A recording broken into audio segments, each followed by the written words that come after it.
Hello, everybody. How you doing there? It's my first vlog video in a long time outside of music. It's one of the first ones I'm doing as an entrepreneur.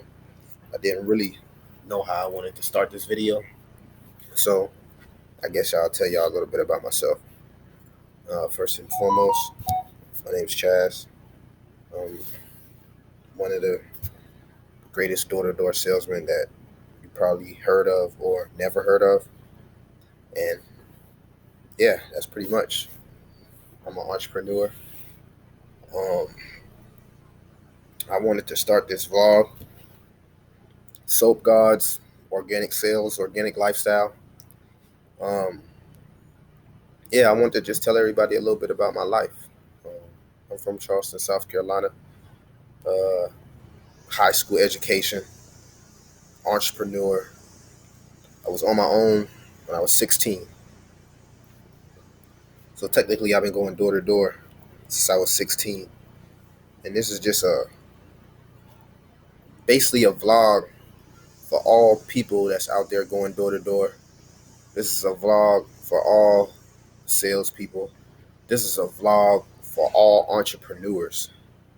And what I wanted to do is I wanted to just be the motivation, just be the voice for all the people that got to go door to door, or what I'm saying, been through that struggle and know how hard it is or how profitable it could be, and just all the good times you can have. So you know that's exactly why I started this vlog, um, the life and times of a door to door salesman.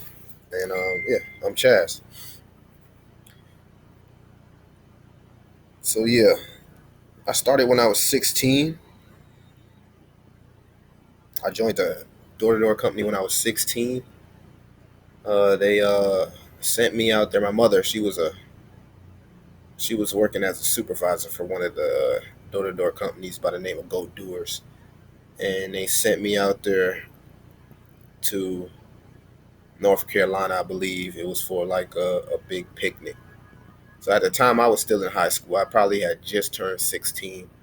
I had no intentions on just going door to door. I had no intentions of leaving home and never coming back, because that's exactly what happened. Like, I left and then I ended up never coming back. Like, I left and then I became a man. You feel me? So yeah, this is 16. So they had some big reunion where everybody was getting awards at the time. My mother's nickname was Black Widow, so she was like one of the best sales people for this specific company. We call it Cruise. And by the way, they sold books and magazines. So yeah, I was selling books and magazines door to door. Picture that. Yeah. Um, so yeah, they sent me out there to North Carolina. It was a big convention. Like, a lot of people winning different awards. A lot of people, getting their accolades. You know what I'm saying? And it was just a big picnic at the time. The guy who owned the company, rest in peace, Otis Garrett. He owned the whole ranch, and that's just telling you what type of money the company owners of these magazines companies have. I mean, he owned the ranch, a whole ranch. You know what I mean? And it was just motivational to see all those black people getting together in one place and sharing positivity. That's the main thing that sparked me was the fact that a lot of people were sharing positivity. And I mean, I'm young at the time. I never even had smoked weed, none of that. Like, I didn't know what was going on. Like, I'm seeing girls, you know what I'm saying? I'm young, handsome, you know what I mean? I'm just trying to live life as a, 16-year-old, you know what I'm saying? But acting growner and doing grown stuff that I probably shouldn't have been doing at the age of 16. But yeah, so after the whole picnic, it was time to go back to work. So me and my brother, we didn't go home immediately. We decided to go to the next city with the company because it was summertime. So at the time, this was summertime. I was headed to the 11th grade. I was headed to the 11th grade, and yeah, it was summertime. And the company, the crew, they jumped to Connecticut. They jumped to Connecticut. It was one of the most craziest rides of my life. I'm talking about we all in 15 passenger vans. You know what I'm saying? Lit. I ain't even, I'm gonna expose a little bit more how the magazine crew life is, but at the time, we was lit. You know what I'm saying? And my boy Jonathan, Jono is who we call him. I mean, we drove from North Carolina to New York, Connecticut to Connecticut in like one night. I'm talking about at one point, Jonathan was so tired, he literally was driving and went the wrong way, like incoming traffic for like 2 minutes. Like it was one of the most craziest rides of my life. I remember this. It was just crazy. It was just crazy. But let's get back on subject. And so we get to Connecticut. They putting us in these hotels. So I'm like, okay, cool. They give me a roommate. I'm like, okay, cool.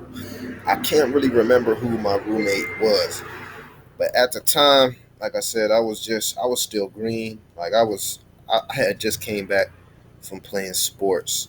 So I was on the football and basketball team. I didn't never smoke weed or none of that. So it's like we at the hotel and it's like my roommate, he like, you want to smoke? And I'm like, oh, 16. I wasn't really thinking about it. I'm like, I'm finna just whatever. So whoop, that's how that happened. You know what I mean? Introduction. But so long story short, okay, we at the hotel. And I'm gonna be doing a whole lot of these vlogs. So this is just a little introduction of how I got introduced to door to door. So we at the hotel. At the time I didn't sell. I wasn't selling. I never sold magazines at all. You feel me? One of the guys was like, "Man, you want to make some extra money?" My mother was a car handler. That's what they called it at the time, car handler. She drove a van all out, and he was like, "You wanna make some extra money, man? You should go. You should try this, man. You got back then we said swag. You got swag, man. Whoop, whoop, whoop. You know what I'm saying? You kind of look like Lil Wayne. We gonna call you Young Money." That's how I got the nickname, Young Money. But long story short, I'm like, cool. So the first day they put me with Jonathan, the driver. Yeah, the guy that drove in the wrong way in traffic. Right, great example, right? Yeah, Jono. Me and Jono ended up becoming great friends, business partners. You feel me? And you know what I mean? That's my guy. But back to the story. He like taking me to door. I'm like, okay, cool. We going door to door. It's one of the most craziest times of my life. I'm like, we going door to door. We trying to sell magazines. At the time, I thought he knew what he was doing, but now that we talk, he didn't really know what he was doing either. He was like a new person. You feel me? And he's selling magazines. Whoop de whoop whoop. Um, our conversations became strong, but at that time, his conversation was, I think he was telling people he was trying to go to school. You know what I mean? Not sure if that was true or not, but it was getting him sales. You know what I mean? So he training me. Vividly, what I can remember of that day is meeting a military guy, like a military guy. Now, everybody who sold magazines know that if somebody picked 9 magazines, that's going to be a lot of money. But John at the time was new. So yeah, this is a military guy. And he took an interest in us. Well, him. He's training me. He like, I'm gonna do 9 magazines. I'm like, oh snap, 9. So Jonathan wrote him up for like 9 magazines. It came to like $300 and some change. At the time, I thought that was a lot of money to be spending on magazines. But later, as I got better, I realized that with door to door and just sales and anything, sky is the limit. You feel me? You can never put a dollar amount or what you worth. You can never balance anybody's checkbook and skip sales. And I learned that. And so yeah, he's picking out 9 magazines, whatever. Came to like 3 and some change. I'm like, man, I don't think dude gonna do this. Man, he just wrote the check, 300. He like, look, Jonathan, I don't know why you're doing this, but I'm helping you out. And we were in Connecticut at the time. I've never been to Connecticut.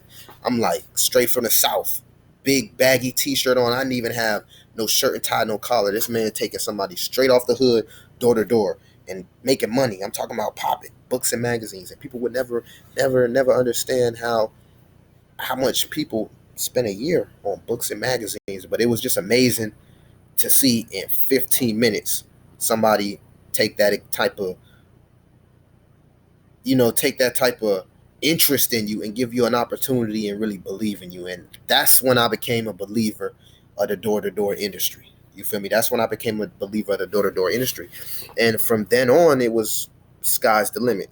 But I'll go a little bit more into that in future vlogs. I just wanted to give y'all a brief, synopsis of how I entered door-to-door, how I got introduced to it. You feel me? The ups and downs, the pros, the cons. I'm going to be that guy to share that information with you. So, anybody in sales, I just hope y'all, follow my channel, subscribe, like, and hopefully we can bring this, work through this, together, this COVID-19 pandemic. But I figured since I got a little extra time, I wanted to, explain my life to a lot of people, because a lot of people know me for going door to door. A lot of people know me for promoting the all-purpose cleaner degreaser and things of that sort, and just being an all-out entrepreneur. Stocks, investments. It's a lot of things that I want to be able to share, and not only teach others, but constantly educate myself. Hopefully, months from now, I'll be able to reach out to some of my mentors on YouTube and be accepted in the YouTube community. But this is my first video, and I just want to share, a little introduction to you guys. And please like, please subscribe. Hope to talk to you guys in the future. Thank you.